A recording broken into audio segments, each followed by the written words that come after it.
역사를 살펴보면 전쟁에서 연합군이 승리한 적이 많았는데요. 1, 2차 세계대전의 연합군부터 하다못해 영화에서도 슈퍼히어로가 함께 모인 어벤져스가 빌런들과 싸워 이기죠. 전쟁을 방불케 하는 글로벌 경쟁 시장에서도 연합과 동맹은 중요한데요. 많은 국가가 FTA를 통해 경제 공동체를 만들고 아랍권의 원유 생산 국가들이 하나의 석유 수출 기구 오펙으로 묶여 있는 것도 한 나라만의 힘보다는 동맹체의 힘이 더 강력하기 때문이에요. 2020년 4월 1일부터 우리나라의 국적 선사인 HMM이 세계 3대 해운 동맹인 디 얼라이언스 체제와의 협력을 본격적으로 개시했다는 소식이 있었는데요. 해운 선사들의 동맹 이유와 HMM의 디 얼라이언스 가입에는 어떤 의미가 있는 걸까요? 똑똑한 바다. 오늘은 글로벌 해운 시장에서 동맹이 필요한 이유를 알아볼게요. 글로벌 해운 시장의 얼라이언스 들어보셨나요?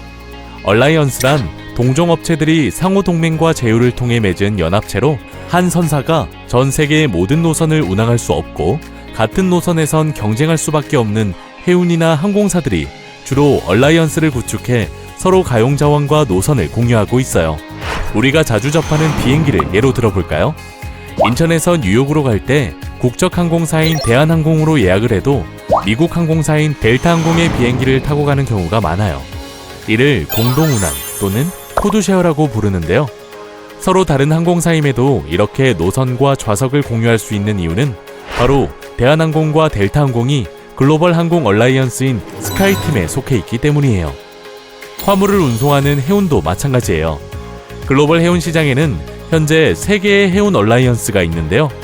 세계 1위 선사인 덴마크의 머스크와 2위 선사인 스위스의 MSC가 결성한 2M 얼라이언스, 프랑스의 CMA CGM과 중국의 코스코, 대만의 에버그린이 함께하는 오션 얼라이언스, 그리고 독일의 하팍로이드, 일본의 ONE, 대만의 양밍 등 기존 회원사의 HMM이 합류한 디 얼라이언스가 있어요.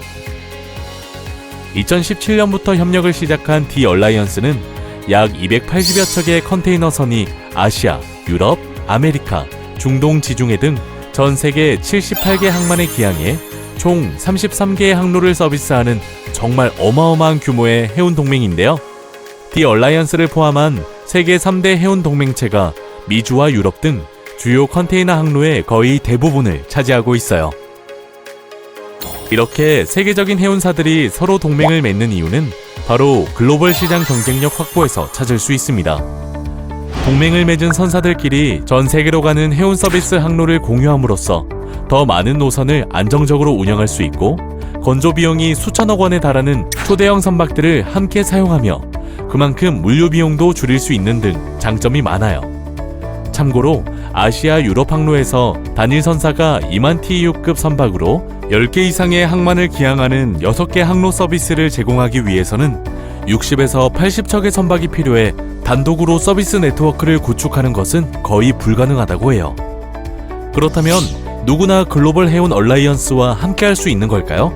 당연히 아니에요. 세계 3대 해운 얼라이언스의 정회원이 되기 위해서는 동맹을 맺음으로써 서로 이익이 될 만큼 전기 노선과 선박을 충분히 가지고 있는 경쟁력 있는 선사여야만 하는데요.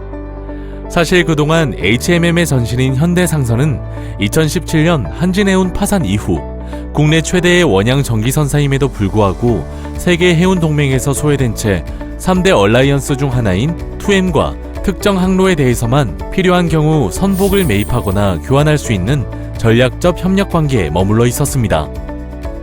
그랬던 HMM이 디 얼라이언스와 함께하게 된 건데요.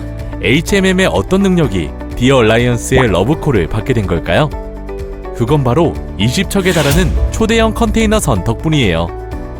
사실 디 얼라이언스는 세계의 3대 해운 동맹체 중 초대형 컨테이너선이 가장 부족한 편이었어요. 이 부족한 부분을 HMM이 채우게 된 건데요.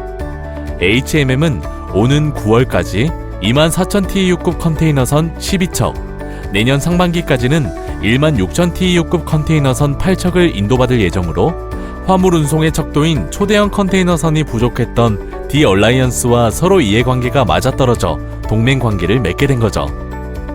그럼 디 얼라이언스 가입은 어떤 의미가 있는 걸까요? 먼저 동맹사들이 구축한 네트워크를 활용할 수 있게 되어 항로 서비스가 확대되고 안정적이고 다양한 서비스 제공이 가능해집니다. 이를 통해 서비스 품질 제고와 화주에 대한 신뢰 향상으로 적지 않은 화물 유치 효과가 있을 것으로 예상되고 초대형선 투입으로 비용 경쟁력을 크게 높일 수 있습니다. 24,000TEU급 선박은 지금 3대 얼라이언스가 유럽 항로에 투입 중인 평균 15,000TEU급 선박보다 40피트 컨테이너 한 개당 약 15.3%의 운송 비용 절감 효과가 있습니다. 또한 디 얼라이언스 회원사들이 확보한 전 세계 항만 인프라 공유가 가능해지면서 안정적인 선석 배정은 물론 하역 비용도 낮출 수 있게 됩니다. 이런 효과들을 통해 HMM이 글로벌 경쟁력을 갖춘 국적 선사로 성장하고 더 나아가 우리 해운업 전체의 성장으로 이어지기를 기대할 수 있죠. 사실 HMM의 초대형 컨테이너선 20척에는 우리나라 해운업을 다시 일으키기 위한 정부와 산업계, 국민 모두의 의지가 담겨 있어요. 개별 선사가 현운항 선대의 90%가 넘는 대규모 선단을 단기간 내에 추가 확보하는 것은 전례를 찾아보기 힘든 파격적인 조치이기 때문이었죠. 가장 큰 국적 선사였던 한진해운 파산 이후 국내 수출 기업들이 일본에 비해 추가 부담한 운송비가 연간 약 1조 4천억 원에 이르는 것으로 추정될 만큼 안정적인 해운 서비스를 제공할 수 있는 경쟁력 있는 국적 선사의 부재는 기업은 물론 나아가 국가 경제에도 어두운 그림자였어요. 이에 정부는 우리나라 해운업과 국적 선사의 국제적인 위상과 경쟁력 회복을 위해 2018년 4월 해운 재건 5개년 계획을 마련, 세계에서 가장 큰 24,000TEU급 컨테이너선 12척과 16,000TEU급 컨테이너선 8척을 새로 건조하기로 결정했고, 약 3조 원에 달하는 자금 마련을 위해 국내외 금융기관과 국책기관들이 함께 선박 건조 자금 지원 프로그램에 참여하고 한국해양진흥공사가 보증을 제공했어요. 그 결과 올해와 내년에 걸쳐 HMM이 20척의 새로운 선박을 인수하게 되었고, 이를 통해 총 85척의 컨테이너 선박, 약 86만 TEU의 선봉량을 가진 세계 8위의 글로벌 선사로 자리매김하게 됩니다. 4월 1일부터는 디 얼라이언스의 정회원으로서 본격적인 협력을 시작하면서 미주 5개 노선과 중동 2개 노선을 추가로 확대하고 현재보다 11.3%가 늘어난 주간 선봉량을 서비스하게 되었어요.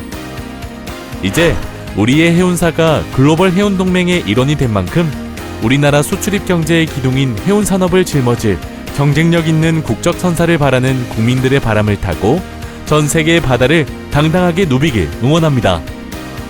해수부는 언제나 여러분의 질문을 기다립니다. 바다에 대한 궁금증을 댓글로 달아주세요. 해수부가 답합니다. 구독과 추천 꾹